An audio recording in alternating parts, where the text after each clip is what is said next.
You ask Tiger to solve. This deals with linear equations with one unknown. The final result is x equals 2.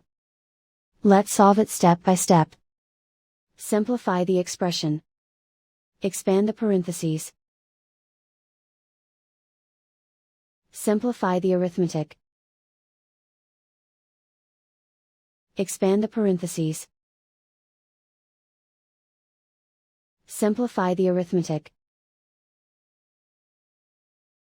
Multiply the coefficients. Group all x terms on the left side of the equation. Add 3x to both sides.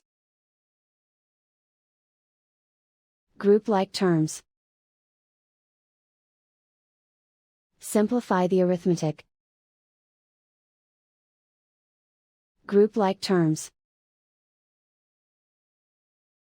Simplify the arithmetic. Group all constants on the right side of the equation. Subtract 10 from both sides. Simplify the arithmetic.